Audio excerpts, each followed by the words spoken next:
이 영상은 미니 드론 모터를 와이파이로 구동해 보는 영상입니다. 실습1 영상에서 ESP01 펌웨어 업데이트과 블링커에 대한 중요한 설명이 있습니다. 반드시 1번 영상을 먼저 시청해 주세요.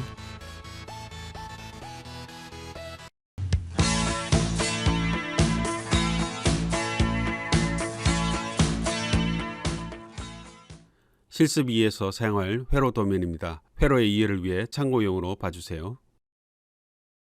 모터 같은 종류는 아두이노 포트의 작은 출력으로는 직접적으로 돌리기 힘듭니다.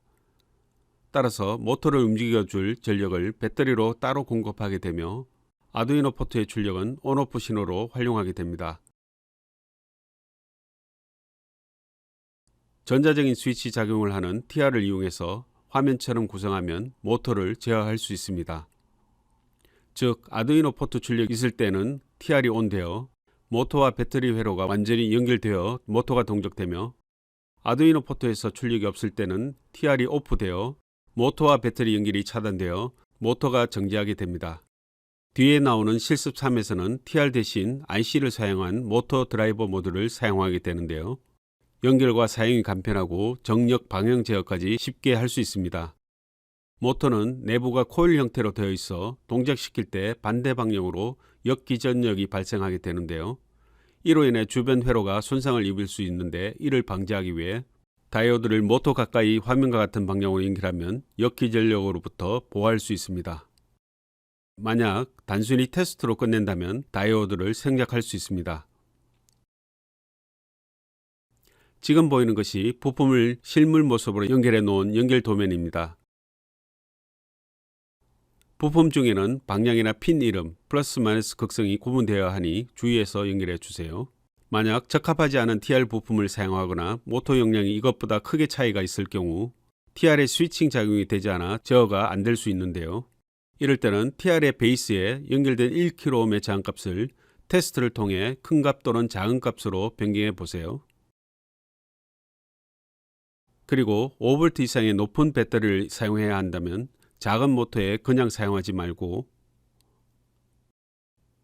배터리 앞쪽에 3.3V로 낮춰주는 일정한 출력을 내주는 AMS11117 모듈 같은 것을 사용해서 보호해 주는 것이 좋습니다.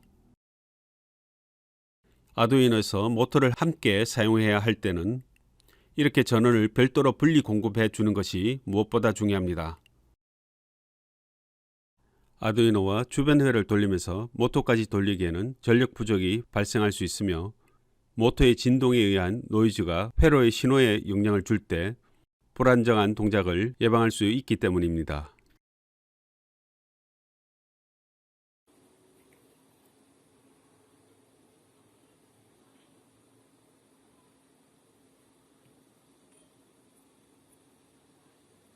앞서 보여드린 대로 어댑터를 보드에 낮게 고정시키기 위해 핀의 방향을 바꾸어 납땜했는데요. 하지만 납땜이 익숙지 않은 경우 무리하게 진행하다 핀 패드가 뜯겨져 나가게 되면 신호 전달이 되지 않으니 기존의 핀 배열대로 사용하는 게 좋습니다. 가급적이면 그럼 나노보드를 PC와 연결하고 코드를 업로드해 볼게요. 코드 업로드 시에는 ESP 어댑터를 제거한 상태에서 진행해야 에러가 나지 않습니다.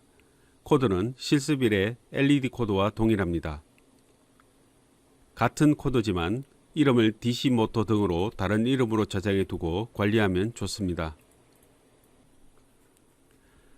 네, 업로드 완료되었고 어댑터와 나머지 회로를 연결해 볼게요.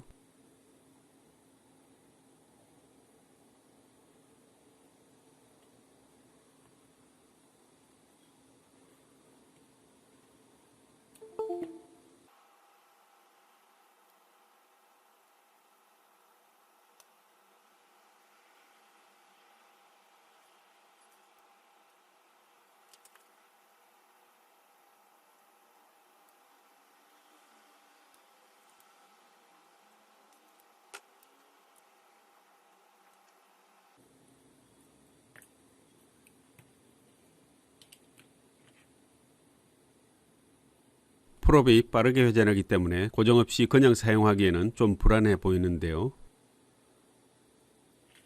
그래서 문고점에서 쉽게 구할 수 있는 하드바를 이용해서 고정해 봤습니다.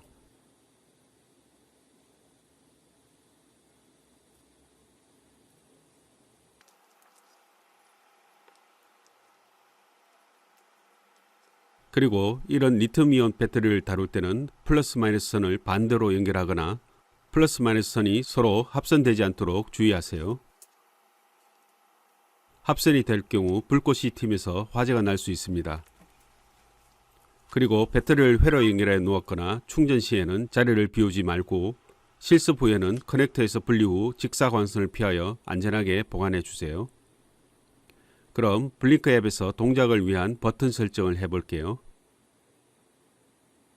프로젝트를 새로 만들어도 되지만 간단하기 때문에 실습일에 LED 프로젝트에 그냥 추가해 볼게요. 버튼 하나를 추가하고 자리를 잡은 다음 터치하세요. 버튼의 이름은 DC 드론 모터로 해볼게요.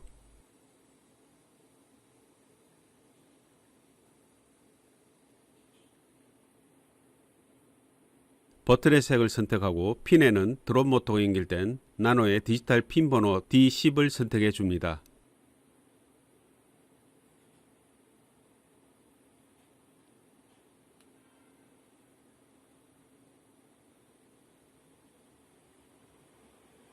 작동 방식은 우선 누르고 있는 동안만 동작하도록 푸시 그대로 설정해 볼게요. 그럼 OK를 눌러 설정을 마무리합니다. 주변에 와이파이가 있는 경우 폰과 나노를 와이파이에 접속시키세요. 여기서는 스마트폰의 핫스팟 기능을 이용해서 나노가 와이파이에 접속할 수 있게 하겠습니다. 아두이노 IDE의 시리얼 모니터를 열면 화면과 같은 접속 과정을 볼 수 있습니다.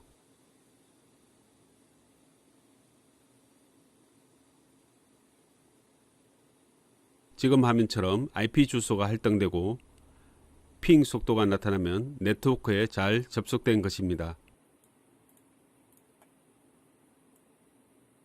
만약 그렇지 않고 화면처럼 ESP is not responding으로 표시된다면 ESP8266의 설정이나 연결에 문제가 있어 ESP 칩과 통신이 되지 않아 발생되는 문제입니다.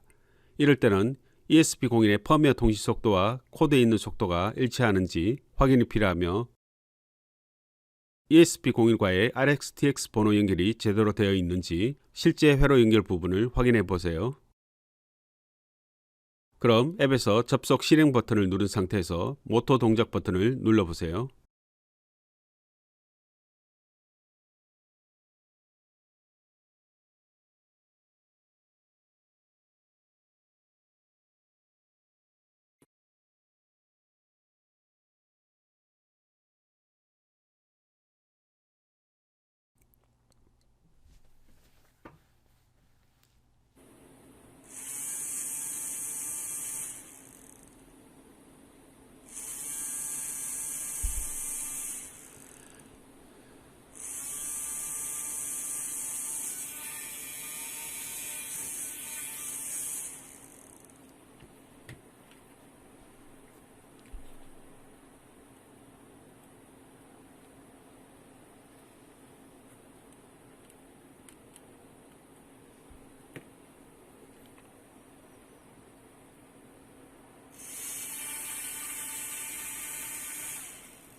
네, 동작이 아주 잘 됩니다.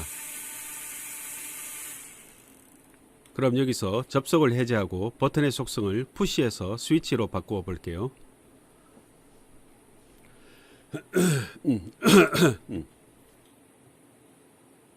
푸시는 누르고 있을 때만 ON이 되며 스위치의 속성은 터치할 때마다 ON 또는 OFF가 유지되는 속성을 가지고 있습니다. 네, 제어가 잘 되고 있는데요. 만약 버튼을 눌러 처음에 동작이 되는 듯 하다가 이후에는 버튼으로 제어가 되지 않는 경우가 발생한다면 모터의 용량에 비해 전원 공급량이 부족한 것이며 모터와 나노보드가 하나의 전원으로 구성되었을 때 모터가 돌아가는 순간 순간적인 보드 전원 공급 부족으로 인해 제어력을 상실하는 경우가 생기는 것인데요. 따라서 충분한 전원 공급이 중요하며 지금처럼 전원을 별도로 분리해주면 해결됩니다. 또한 모터 진동으로 인한 노이즈 신호가 컨트롤 보드 쪽으로 최대한 흘러 들어가지 않도록 하여 오작동을 예방할 수 있습니다.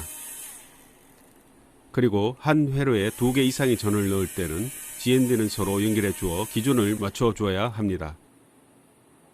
네, 이렇게 해서 DC 모터의 한 종류인 드럼 모터를 파워 TR을 이용해서 심플하게 제어해 보았습니다. 다음 실습 3 영상은 와이파이를 통해 L910S 모듈에 연결된 DC 모터를 구동해 보는 실습입니다.